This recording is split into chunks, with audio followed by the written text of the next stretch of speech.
meeting as well, Nikki.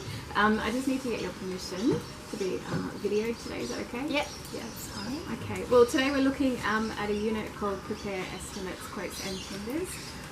You've been through the learning program that I've prepared, and you need just to give us some feedback. Yeah.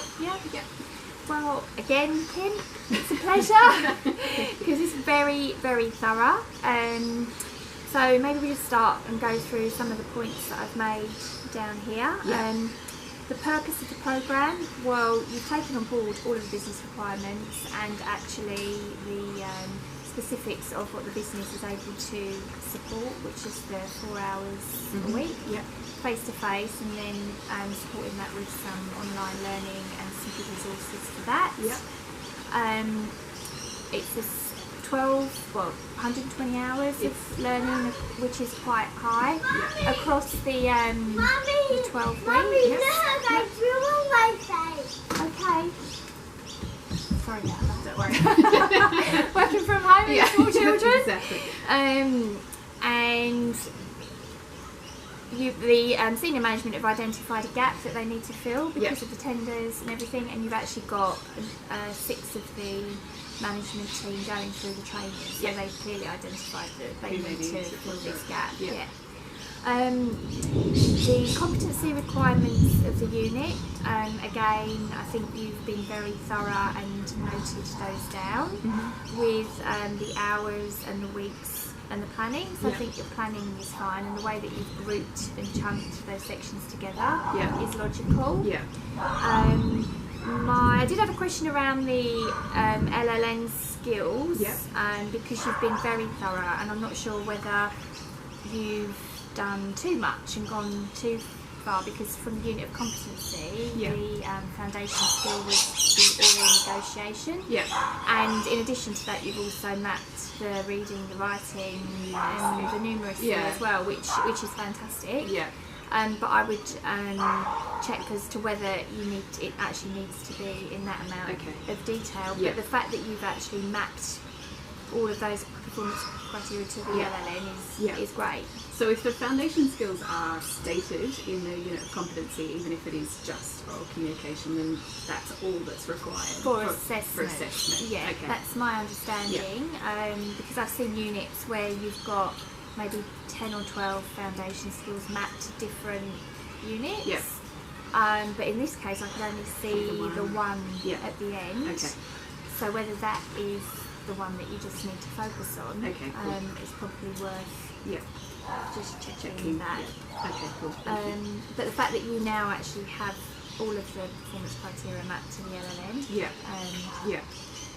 is great, because then you've kind of set up your assessments in order for those skills to be best assessed. Learner centred, you have a variety of students, all of different, not different abilities, all of a similar kind of level within the organisation, but with different requirements. So I think that what you've done for the assessment strategy is taking into consideration all of their requirements.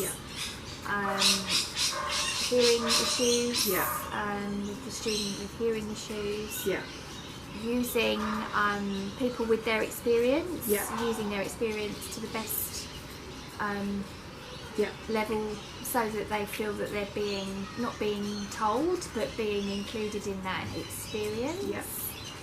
So basically using the experience of the learners in the classroom to kind of bring some added value to those sessions. I found too that I had to incorporate a lot of the technology, because there was a student there that didn't have that background as such, so learning or making sure that they understood Microsoft and the Word and Excel and project basics and all that sort of stuff. And with the online portion, I suppose, of the learning, it's probably best to make sure that they're comfortable with that when they're out of the classroom environment. Whether that means that you might have to touch base with them outside of the 4 hours a week. Mommy, sorry. I drew on myself. Okay, please don't. Connecting with them, maybe, I don't know, even if it's just James. I drew myself to be a tiger. Okay. It's got pen all over his face. It might be that you set up a session on a weekly basis and say, look, on a Thursday afternoon, let's set an hour aside where we can maybe have a catch up and if everyone's got any questions. Yeah. So just making yourself available. Yeah. And that would be to everybody, wouldn't it? Okay. But it might be that you know, you don't want people ringing you at all hours of the day, so just say I'll be available at this time, this period of time. Yeah. And then if they've got questions as a group, then they might want to just have a little team meeting or something. So maybe either that or a team meeting or something outside of that 4 hours. Okay, cool. So I could go in at Teams or Zoom or something. Yeah, absolutely. Just an online thing, just to say, you know, any questions or whatever. And people might not even have any. But it's just making yourself available outside of that in an online capacity. If that's okay, that's good. Thank you. Assessment methods. So, as I said before, the oral skill, which was the negotiating the value for money and the quotes, you've got that in there as an informal assessment that you're going to be looking at, which is fine. Also, the fact that your main assessment is project based, which is great.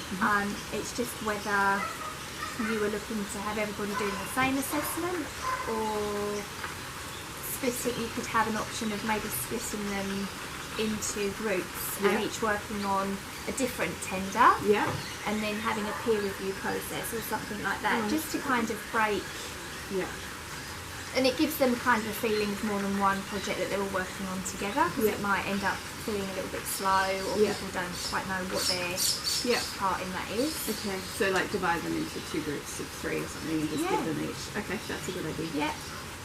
Okay.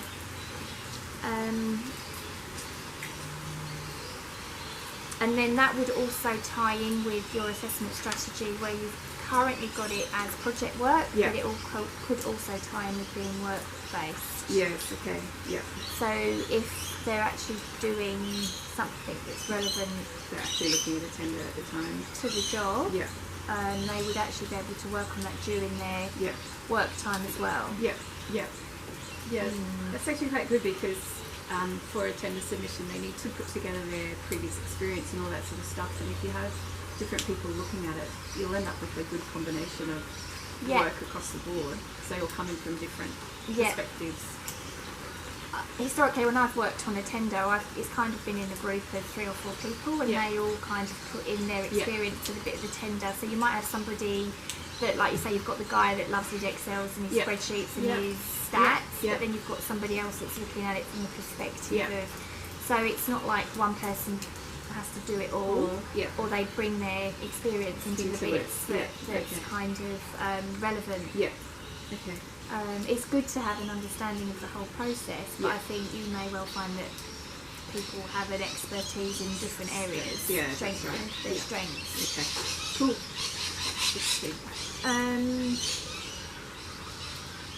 I think that was basically all, really. Again, it's a 60-page document. It's very detailed and very thorough. It's a big unit of competency. It's huge, and I think the fact that it's relevant to the business, and they actually want to do it, and they want to do a qualification, don't they? They want to do the qualification that includes that unit. So it's actually a valuable unit for the business. Particularly for the horticulturalists who start at step 3 and they could easily jump into the next level. This kind of thing. So that's really all I have to say. Thank you. Did you have any questions?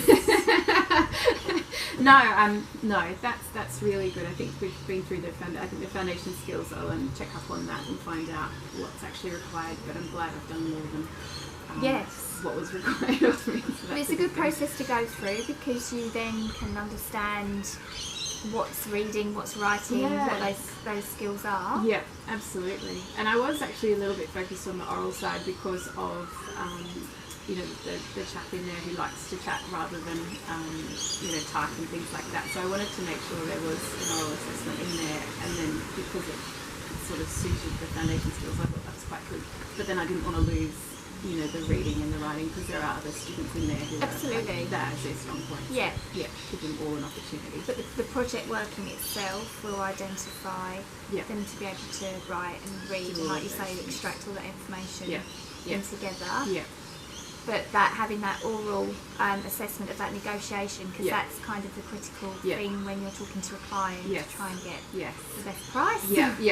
That ability to not just put it down in writing, but to actually talk through it and have that confidence to do so. Yeah, no, that's right. Excellent. Thank you very much. I appreciate that. Thank you. All right, get back to wiping James's faces down.